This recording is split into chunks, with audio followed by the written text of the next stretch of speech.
Good day, everybody. Welcome back to this channel. So today I want to make my hair, and I want you people to follow me in this process. So I will be making two-step inward cornrows that we call Didi in the southwestern part of Nigeria.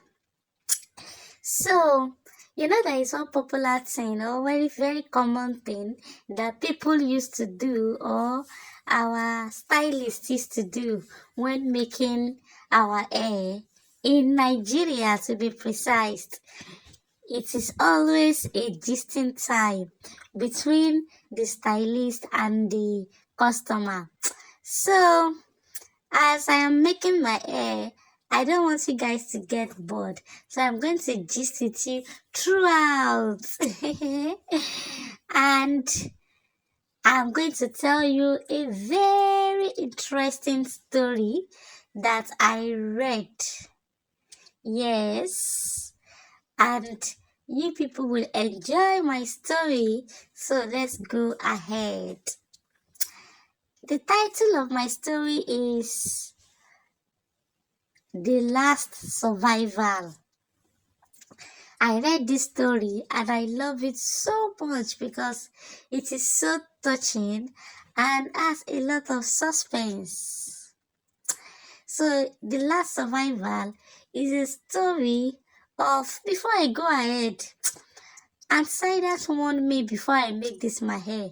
When I told her I want to go and make my hair, she said, don't let the hairdresser use a tiny tooth comb to comb your hair. I said, okay, I will tell her. She said, make sure they moisturize your hair before plaiting it. She has taught me all those things. But now that I'm in this auntie's place now that is making my hair, how did I want to tell her that she should not use a tiny tooth comb? She's auntie, she's older than me. How will I tell her now? Well, I'll manage. I'll manage. Fansida asked me that, do you deliver my message? I'll say, next time let her follow me and say it by herself. So, as I was saying, the title of my story is Last Survival. So, there is a boy. His name is Shubomi. He is just about 14 years old. And he has a very good friend called Bisi. Both of them were usually called husband and wife in their school, because it is not just because they were classmates alone, but because they are always seen around each other, beside each other. So they are very good friends, and the parents of both of them know them as best of friends, and people will always make jest and say husband and wife. Shubomi is the only child of his mother. His mother had looked for a child over and over again before the mother now gave birth to Shubomi. But Bisi, on the other hand, had other siblings. So Shubomi is from a rich family. The parents are very rich. But Bisi is from a struggling family. They are not so rich. So Shubomi is fond of giving Bisi whatever things he brings to school just to assist her. But they were good friends. They read together and everybody knows them. There was a very how will I put it? On a particular day like this, when all this misery will start, the children were expecting their school bus during closing hour. And don't forget, the parents of Shubomi they could afford the school bus fee. So Shubomi used to go home with a school bus. But Bisi, on the other hand, used to trek to her house because her house is not too far from the school. So on this particular day, they had waited and waited. The school bus did not come on time. So when the school bus finally came to them, they saw a bus that was exactly like their school bus, same color but different driver. So they were surprised.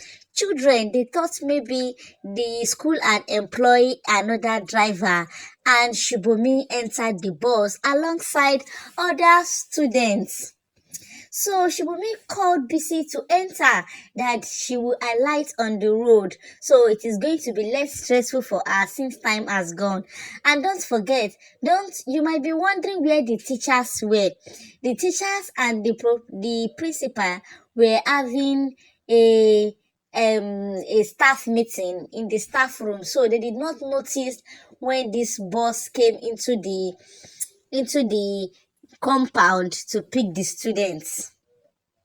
Don't ask me where security is, so because the storybook did not mention security, school security guard.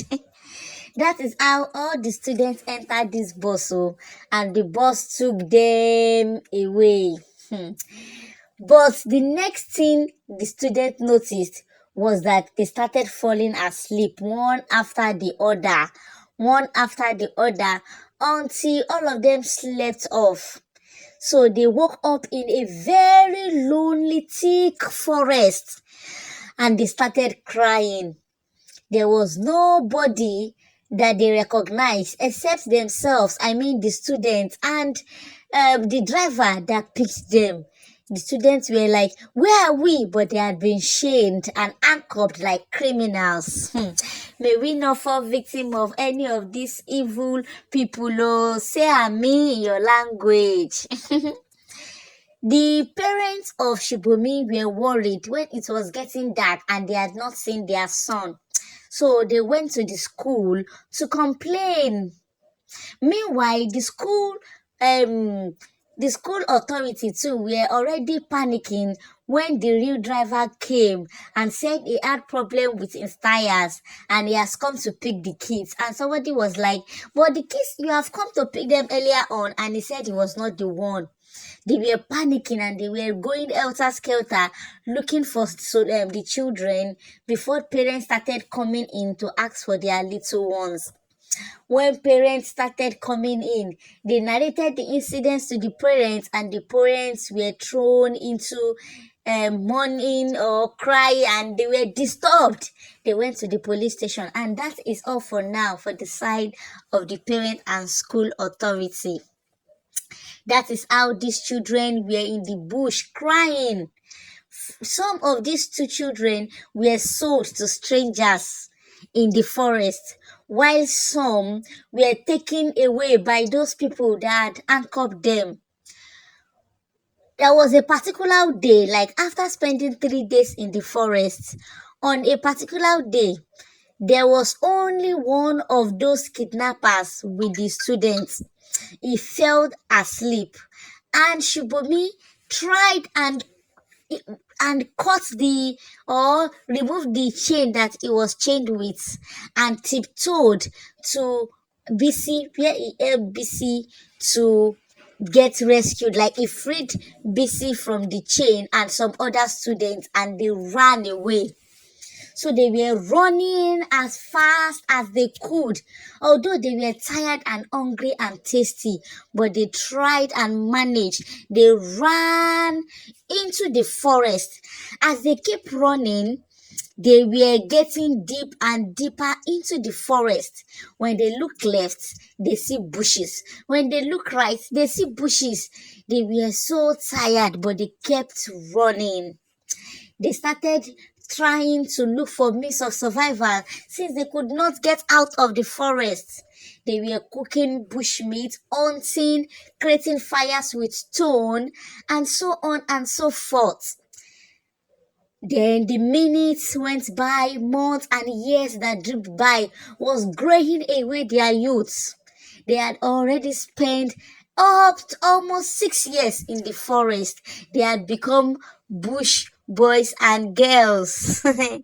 They built a hut where they were keeping their eggs, or will I say laying their eggs, and that is where they get their shelter.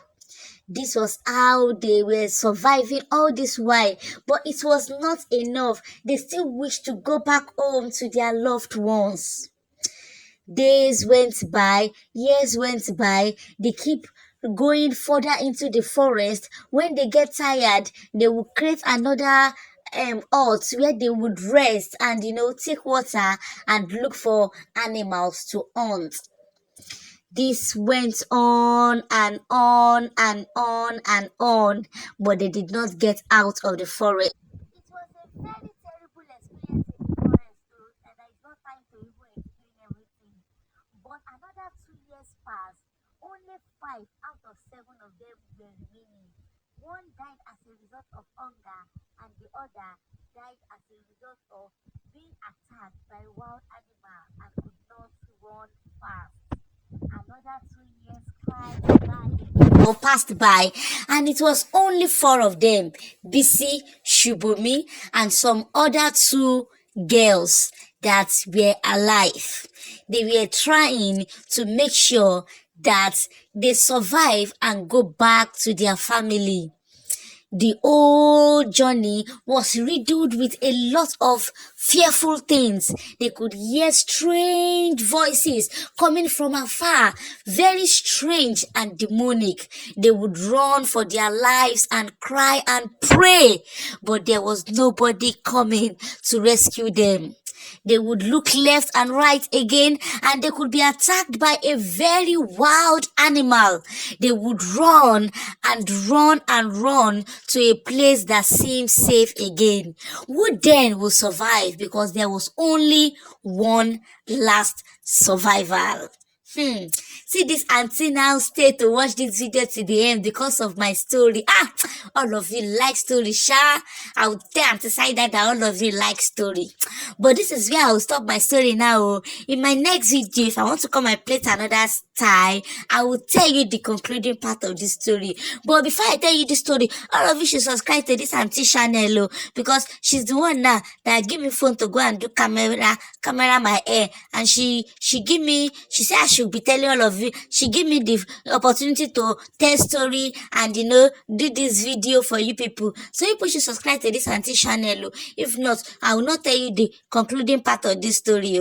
So if you want me to tell you the concluding part of this story, comment down below and tell me who you think will be the last survivor. So, that is it though. It's a very touching story, but I will tell you when I go and make my hair again. So thank you for watching this video.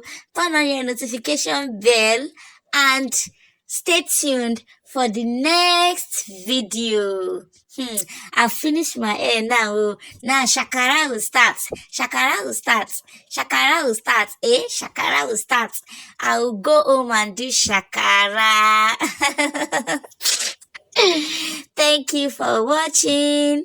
Bye bye. See you next time. But have you liked this video yet? If you have not liked this video, auntie, it's not good. Auntie and mommies, is not good. Upon all the story that I tell you, you don't like and subscribe, it's not good. So I'll see you later. Fine girl, I've come. Fine girl, fine girl. Shakara, shakara, fine girl, fine girl. Bye